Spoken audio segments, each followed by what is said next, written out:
Today is June 20th, 2017. My name is Wayne Coleman. We are here at the Birmingham Civil Rights Institute with Ms. Gloria Dennard. Good afternoon, Ms. Dennard. How are you doing? Good afternoon. I'm doing fine. How are you? I'm doing great. Good. Glad that you were able to come to be with us for a little while today to talk about the Gaston Motel. Well, it's my pleasure. So, have you always been a resident of Birmingham? Yes, I was born and reared in Birmingham. And where did you go to school? I went to Center Street Elementary School and Ullman High School. And college was in Birmingham as well? Stillman College in Tuscaloosa, Alabama. Okay. My guidance counselor at Ullman was he was Reverend John W. Rice, Jr., and he was connected with Stillman because Stillman's Presbyterian, and he was the pastor of Westminster Presbyterian, and he just told all of us we had to go to Stillman. So that's how I got to Stillman. After graduation, what did you do? After graduation from Stillman. From Stillman, Mm-hmm. I became a classroom teacher of English, Spanish, and journalism. That's great. That's great. And I taught at Ullman. And in fact, Roscoe C. Sheehy, who was my elementary school principal, recruited me to come back to Birmingham. And I taught English, Spanish, and journalism at Ullman High School. Well, let's talk a little bit about Birmingham in the 1960s. What do you recall about life in Birmingham in the 1960s? I know that you were young, but what do you recall about life then? Well, in the early 60s, it was just so natural to us that we didn't know that anything was really just that divided, so to speak. But I was at Ullman and Parker, I believe, Parker High School were the only two high schools in Birmingham, and we were great rivalries. We had a great rivalry. And we did a lot of our sports and social activities and what have you, but that was an era in which people pretty much staked their territories. So the Smithville kids that went to Parker and the Titusville kids who went to Ullman didn't always get together as much. Mm-hmm. What do you recall about growing up under segregation in Birmingham during that time? Well, I guess, as I said before, we didn't really recognize it as much as we should have because it was the way of life. I do remember having to, when you got on the bus, you had to go to the back. I remember that, and I remember the hospital, I think it was called Hillman Hospital at the time, that they had separate areas for black people and white people. And I remember the department stores like Loman's and Pizzitz were places where black people were not given the respect that other people were given, and they had the water fountains that were marked colored and white. I remember that vaguely. I was little then. I remember when we used to go, when my parents would take us to see Santa Claus at Christmas time. I mean, they did have Santa Claus, but we went to a separate area than where the white kids went. In the department stores themselves? In the department stores, There was yes. a separate area? Yes. Well, that's the first time I've heard that one. Yes. What do you recall about Birmingham's black businesses, in particular the businesses that would have been in the downtown area? Well, I remember that the Masonic Temple, I think that's the name of it, was the place where most of the black doctors were, and the professionals, I guess you would call them. I remember there being a bunch of them in the Masonic Temple. Also across from the Masonic Temple, if I remember correctly, was a photography shop. Not sure, but I think it was called Brown Photography. Also along the 4th Avenue district in 17th, 18th Street was were the theaters. You had the Famous Theater and the Carver Theater. The Lyric was on 3rd. We were allowed to go. We went to the Lyric, but we always had to sit upstairs in the balcony. Well, so there were black businesses that catered to the African American community. Mm-hmm. In contrast to that, there were white businesses that would allow blacks to buy from them. Mm-hmm. What do you remember about your treatment by the employees at these white-owned establishments? Well, in the department stores like Newberry's and Black and some others, they always had sort of a disdain for black people. Even if you came in there, and we were always told make sure we dressed up when we went, and but they wouldn't call you Miss or Mrs. You would call Honey or a first name if they knew it. And they always made you kind of wait. If somebody else was in there, the other white people were in there, you had to wait until they were finished with them. And of course, initially the soda fountains and what have you, you couldn't sit at those until the Civil Rights Movement. So there was a level of disrespect, you would think, you would I say. would say so, yes. As far as black customers were concerned. Mm-hmm. Mm-hmm.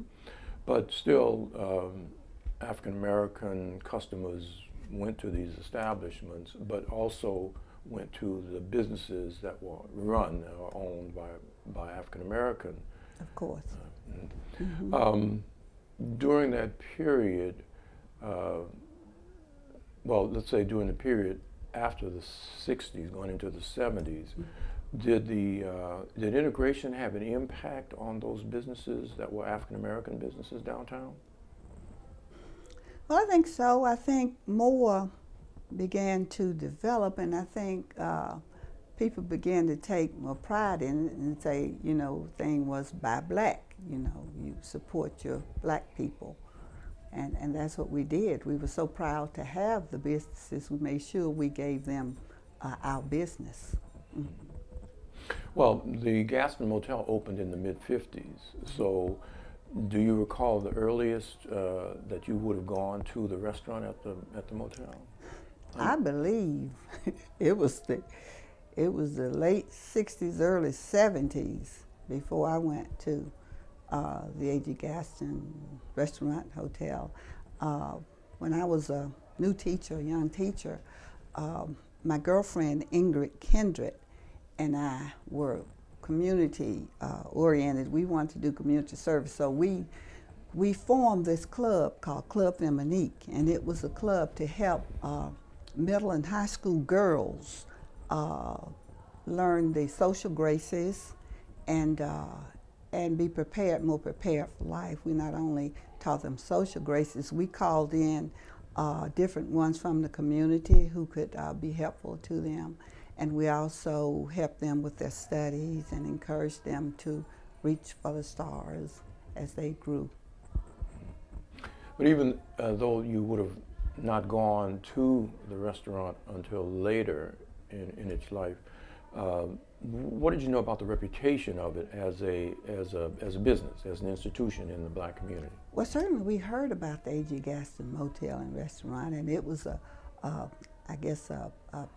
site that we thought of with pride, you know, and occasionally, now I was a young adult, that was after I came back from college, that I went to the A.G. Gaston Motel, and as I mentioned, Club Feminique, our club did a lot of activities there. We would have our little lunches there, and we would have our little workshops there from time to time, and that kind of thing, yeah. Mm-hmm.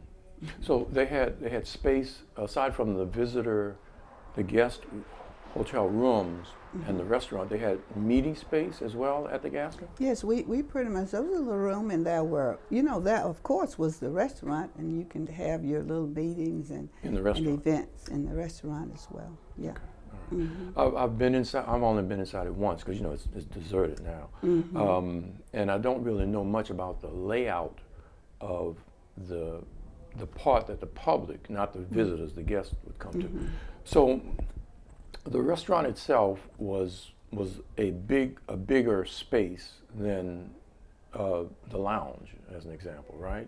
Yeah, I would think so. Now that's been a long time ago, and I was young myself.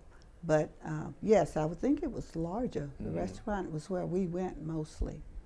Yeah. I've been trying to get, after I've talked to people, I've been trying to get a kind of a picture of how large the restaurant part was, because I know that it would have sat people, tables and chairs and that kind of thing. Right. So they also mentioned a lounge, which was off to the side, and they often talked about performers and entertainers who came to the motel. Do you recall any entertainers who played there? Frankly, at the moment, if I had thought about this beforehand, I probably could come up with something, but at the moment I cannot. I didn't frequent the lounge as much, You had to be. But I'm sure there were several other popular entertainers during that time would come there because that's the only place they could stay and be treated with respect. Right. But I wasn't the one who got out a lot. I say it like that.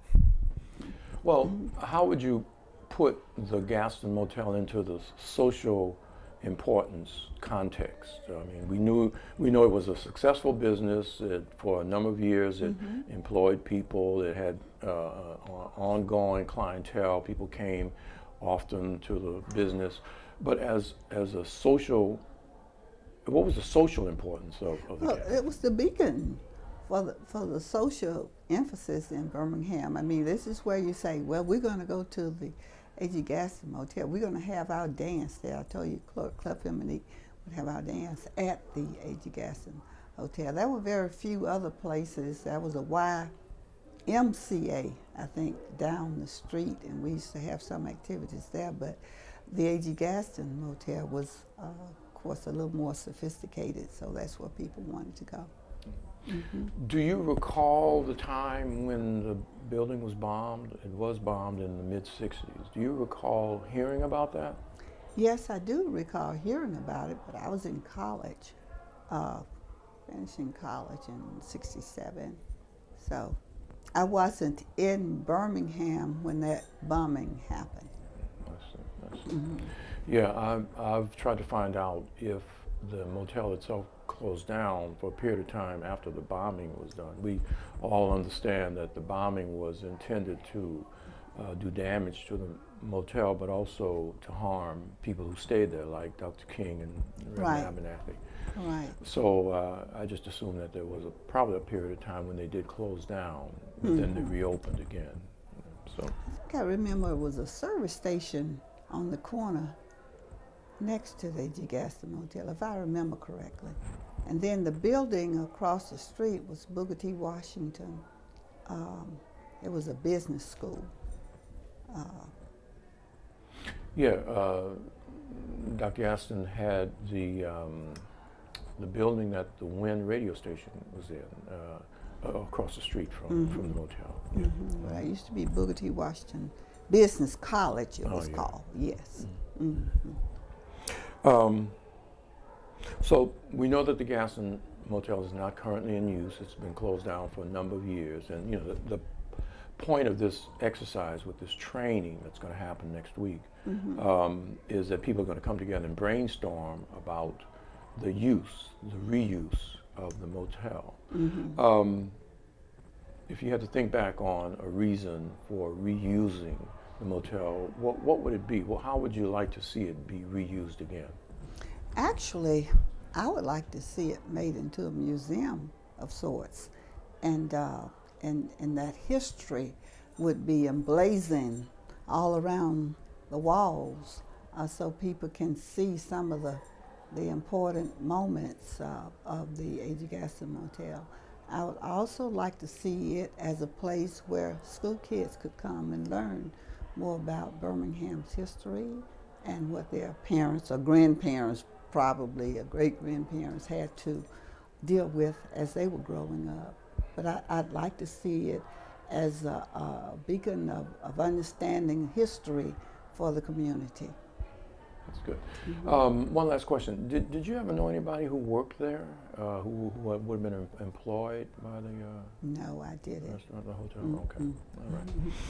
Well, I think that concludes everything, Ms. Dennard. Okay. Well, thanks a lot for coming to be with us. Hope that we might be able to sit down and talk again, because there were a lot of other things going on in Birmingham at that time, and we'd like to just get as much I information. would love to. And if I had the questions ahead of time, I'd Okay. have time to think about them and maybe can give some more information. Next time you're going to have the questions. Okay. All right. Okay.